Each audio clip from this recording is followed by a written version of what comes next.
Hello and welcome to our second semester of Malcolm Castaways. I am Braxton, and of course with me is Hannah, and we are super excited to interview Kevin Kugler with the NFL.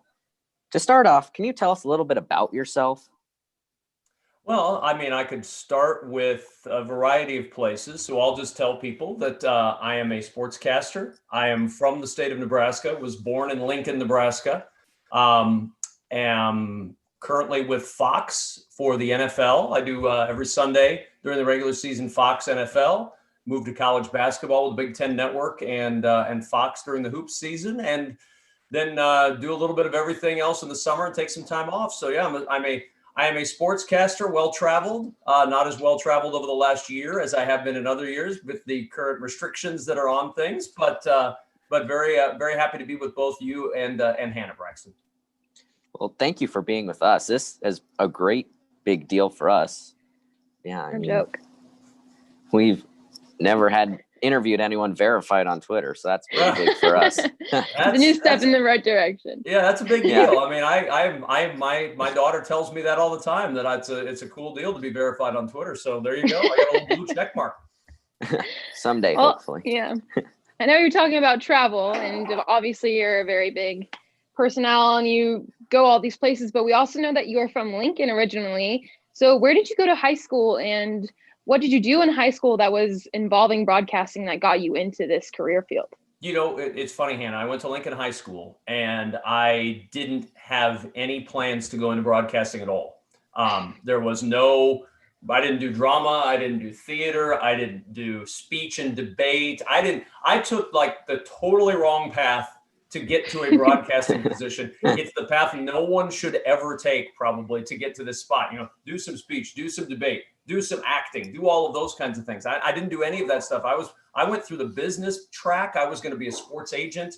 I took college accounting. I took all of these really exciting classes because my path was to the business college, and that's where I was going to go. So I did not do anything that would have even led me towards journalism until I got into college. I feel like that happens a lot. Like, people figure out what they want to do after they get into college. And I mean, it's great that you say do these speech and debate things, because that's what me and Braxton are doing. So at least maybe we're on the right path to get into broadcasting. Maybe someday we'll work. Well, here's the thing that I would tell you guys, and I'd tell anybody else your age: don't stress it. I mean, seriously, don't stress about, oh my gosh, what am I going to do for a living? If you find something you love, it's not really work anyway. But just find something you love and figure out a way how you can make a living doing that. And that's, I mean, so many people stress when they're at the end of their high school road, like, oh my gosh, now what? Now what do I do? I go to college. What am I going to do? Just don't. I went to college. Sure, I was going to do one thing, and a year and a half later, I was doing something completely different, and it worked out fine. So that's my encouragement for the day. Just, you know, if this is something you want to do, that's awesome, and chase it as hard as you can. But if you get in there and you go, I hate everything about this, do something different. You know, you got time. You got time to figure it out. That's great to hear, especially, you know, as we transition into our junior and eventually soon it'll be, unfortunately, senior year, just how much the tables kind of turn with everything that we're doing. It goes from, we have plenty of time to, shoot, we need to plan our life out. But it's nice to hear that we don't have to, and we can go with the flow, if you will. And now if your parents are telling you to do that, don't say some guy on a Zoom call said I don't have to worry about this stuff. I don't want to get in trouble with moms and dads or grandmas or grandpas or aunts and uncles or whoever. I don't need people yelling at me. They can find me on Twitter and they'll yell at me there. But on your verified Twitter. There's always an opportunity. If you find a path you love in high school and you stay on it, that's great. It just took me a little while longer to find my road. Yeah. And I think a lot of times in our age group, you know, seniors and juniors, that the expectations of finding out what you want to do early on is the most stressful part of it all, because you think that, okay, I've made a decision and you have to stick with that. But if you really, like you said, are yourself and you do what you love, then, I mean, it shouldn't be that big of a problem. But yeah, good job for doing what you love, because it's inspiring. And that's the whole key to all this, is find something you love and do it. And then if you do that, you don't feel like you're going to work. I mean, look, I'm going to get paid this weekend to go to Green Bay and broadcast the Packers game. And you know, I can tell people, oh my gosh, the amount of work I've put into this. No, nobody cares. Nobody believes that. And it's not. It's work, but it's work you love. And that's, I mean, be passionate about what you do. You'll never work a day in your life. Yeah, I think that'd be super awesome to go watch the Green Bay Packers this weekend. No joke. So to kind of go back, as you mentioned, because you didn't go to college to be a broadcaster, can you kind of tell us about the path you did take and how you've navigated to your career now? Yeah, it's like I said, I went in for business school first and found out I didn't really like that after a year and a half. So I switched gears to a journalism degree and had a wonderful time in college, met a lot of good people, found out I really was passionate about this. But then it was a long road. I mean, I worked and lived in small towns. I lived in Fairbury. I lived in York and worked at the radio station in York, Nebraska. And I went a few years where I didn't make really any money and didn't really have much of a prospect and was actually about ready to get out of the business because I just didn't think it was going to work, and figured out a way to somehow keep my foot in the door and started doing Division II sporting events, football and basketball games. Then started a talk show in Omaha called Unsportsmanlike Conduct. That's still going today. That doesn't involve me anymore, but I started that show and did it for 12 years and built that show. And then got the chance to do play-by-play on a national level and then started to build that. And it just became, every little step builds on another step that you take. And for me, there's some people whose steps are giant to begin with. You jump right out of college and you've got some massive job and that's awesome. But that wasn't the path I took. My path had ups and downs and was an undulating road. And now I'm in a place where I get to do a lot of games and I get to do a lot of cool stuff. And I'm very fortunate, but it was not something that happened overnight. It was one of those, it was a process every step of the way. Yeah. Well, I think it's great that you've found these highs and lows in your entire journey and you've still stuck with it. And I know a lot of times people in the spotlight, like people like yourself, a lot of us normal people, if you will, see it as like, oh, they're doing so good with their life. Like, look at these people, they're doing awesome. But I also think that with that, a lot of people find inspiration from other people. So for you personally, do you have anyone that inspired you to become a broadcaster?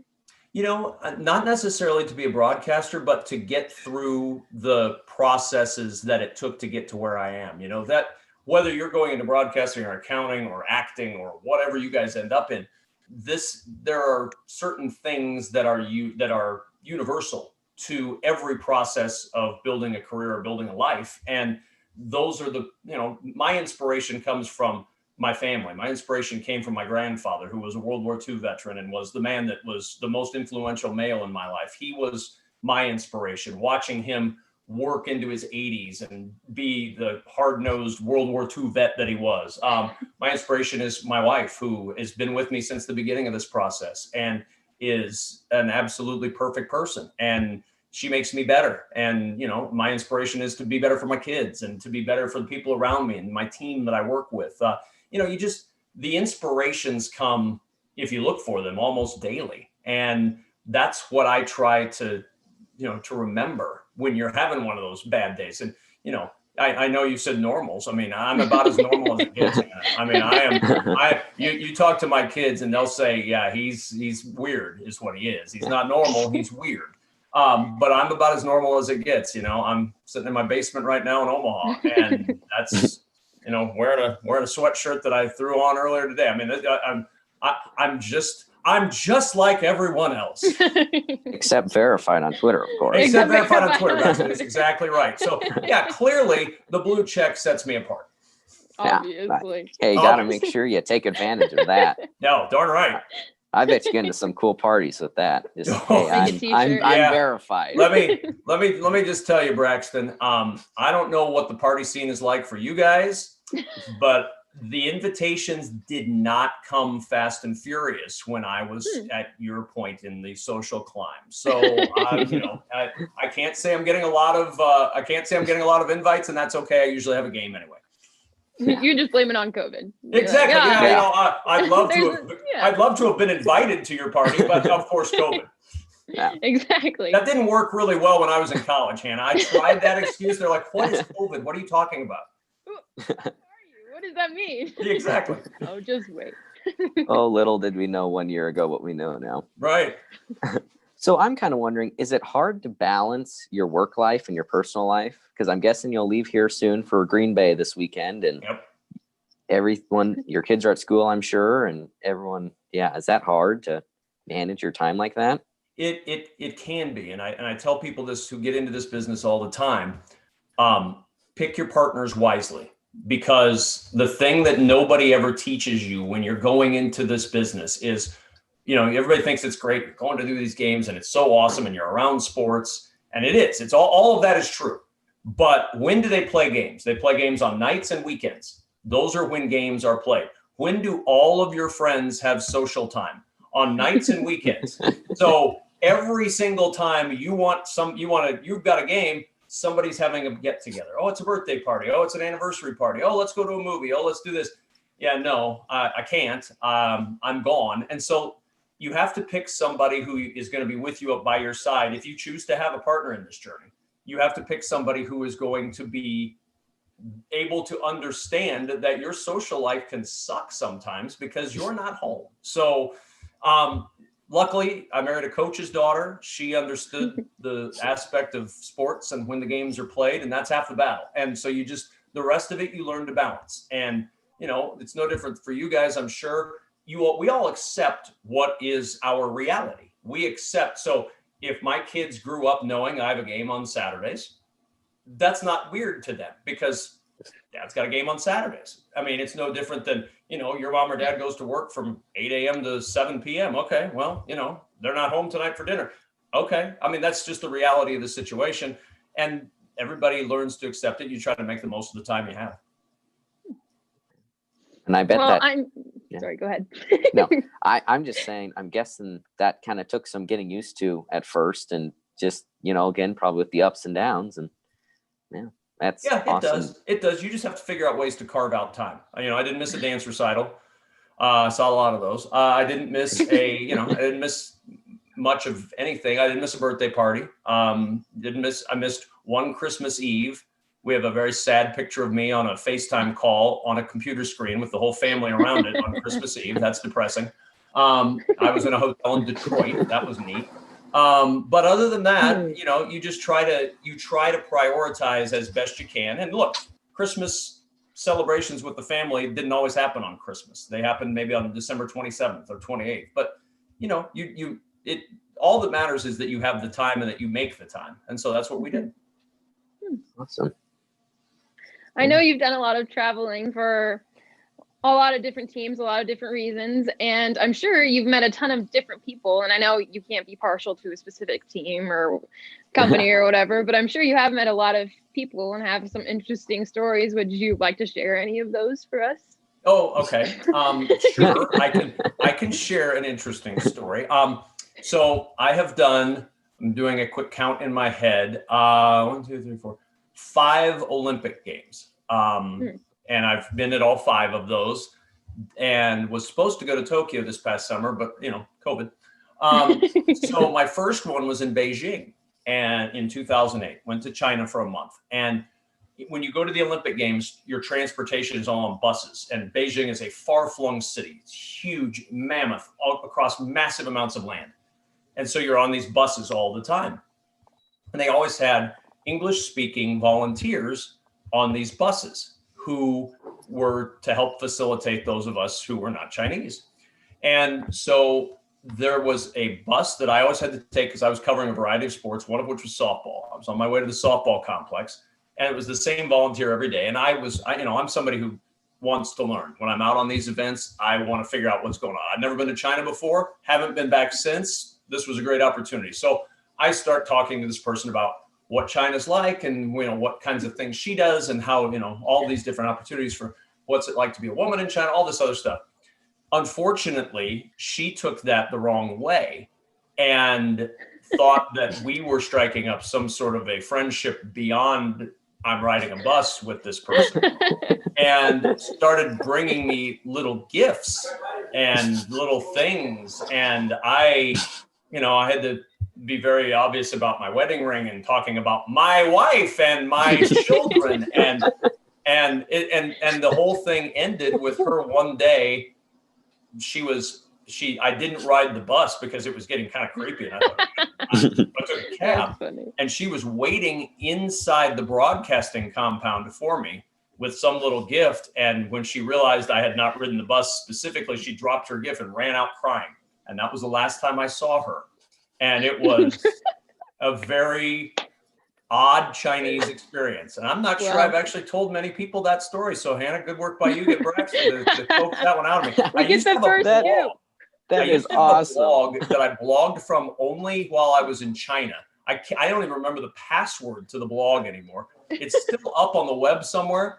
And I kind of told the story there, but it was that's a weird thing that occurred to me when I was in China. That was a very odd moment. You broke her heart. I mean, I did. I didn't even know I had her. Person on Twitter just crushed my heart. Yeah, she didn't even know. She didn't know I wasn't even verified then. I was just some dude on a bus. Oh, imagine what she felt when she learned that you got verified on Twitter. I mean, talk about having your dreams crushed, Braxton. She could have been involved with a guy in America who was verified, and now nothing. Oh. Well, thank you so much for sharing. That is. Oh. Okay, sorry. Well, thank you so much. Where do you go from there, right, Braxton? I mean, that's the challenge of all of us in this business is after somebody tells you a ridiculous story like that, where do you go after? There's no good segue to go from, all right, you broke the Chinese girl's heart on the bus. Let's talk about your time on an airplane. I mean, there's really no good way to go from there. Ooh, speaking of airplanes, sorry. We were talking the other day about you, and we were debating. What do you fly first class? I do sometimes, yes. Not all the time. Like today, I will be going to Appleton, Wisconsin, and I'll be on a plane that does not have a first class seat. So it's a small plane with no first class seating. But I fly enough that, yes, I do occasionally get the upgrade to first class. It's very nice. Oh, that's awesome. I don't even know how that came up. It was just, we're very unproductive a lot in our meetings. COVID. COVID. And actually on that COVID, do you think that that's really affected your job? Like, has a lot changed because of it? Oh, there's no doubt. Most of my games here, I'm gonna try something here. I'm gonna turn this camera. All right, watch this. Okay. I'm turning it. First interactive experience. This is very exciting. All right, that's a video game right there.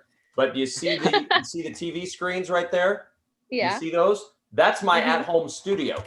So I am broadcasting most of my basketball games on TV from right in this basement, right in my basement office, off those monitors. So that is a huge change. I'd never broadcast basketball, obviously, from my basement or from anywhere other than a basketball game. And now most of my games are here because the arenas aren't allowing people in. So that's one major way it changed. For the NFL, we went to every city. We were, as usual, on site doing NFL games. But every week I had to be COVID tested for 16 weeks, I was COVID tested. Once I actually got COVID, they didn't make me test the week that I got the Rona. So I did not have to test that week. But after that, I still had to test. So 16 weeks of COVID testing, Q-tips in your nose, basketball broadcasting from your basement. I mean, it's been very, very more challenging in a lot of ways than any year that I've ever had as a broadcaster. Yeah, I'm sure. I have a question for specifically NFL games because we're a big Chiefs family in my house, and my dad always has football on. I see they have the cardboard cutouts and they have like the fake like crowd cheering noises. Do you how does that sound there? Like, does it sound real? It's interesting because they put it in our headset, the crowd sound. So we hear it as we put our headsets on to broadcast. And when I'm focused on the game, I don't really notice that there aren't people there all the time. It's the weirdest thing. You get so immersed in the sound and watching the game that you kind of shut out everything else that's around you. There are a couple of exceptions to that. When we were in New York, the stadium felt very empty. They didn't play music or anything. They just, here's a team runs out. Okay, great. It was very antiseptic, but most places it was easy for me to get lost in it because we hear it in our headsets. It is weird though, leaving and coming to and leaving from the stadium because there's no traffic and there's no people. And so you walk out, there's no crowds, there's no tailgaters, there's no anything. You just get in your car and you drive away. That's the part. That's really when you recognize this is very, very different. Mm-hmm. That must be nice though, not having to move your way around people. Yeah. And it is the absolute best thing about COVID is the fact that there's no post-game traffic. I can't wait till the crowds come back, honestly, because it makes such a big difference in the job I do and the atmosphere at the game, and it gets me fired up. But man, having no traffic after the game is okay. I don't mind that. You can just leave right after and Yeah. head on out. And Head on out. yeah, I bet that is nice. Yeah. What is your favorite thing to broadcast, do you think? You know what? I am very seasonal. So when I'm in season, that's my thing. Football, I immerse myself completely in it. It's the most important thing I do at that moment. And now it's basketball season. And so it's the most important thing I'm doing is basketball. And I'm fired up to do hoops, and that'll go all the way through the Final Four. And then baseball will be my thing. And I'll be very excited to do that. And then and then it'll be summer, and I'll be very excited for that. So it's just, I am the way I have to do it in my brain is I have to be this is the thing I'm doing, and this is what I'm into right now. And then I wash it all out, and I turn the page and today I'm doing basketball. This is the thing I'm really into today. So it has to be, I have to operate like that, very regimented and segmented in how I do this. And that makes sense. Yeah. I get that. Keep your mind active on the one thing, or you'll get distracted by a million others. And Yep, exactly. Yeah. Well, I guess on that, thank you for being here with us today. Thank you so It's been much. awesome talking to you. Yeah, And this- Hannah, Braxton, I have enjoyed it as well. It's been a pleasure. Good luck to you guys in the rest of this semester. Thank you so much.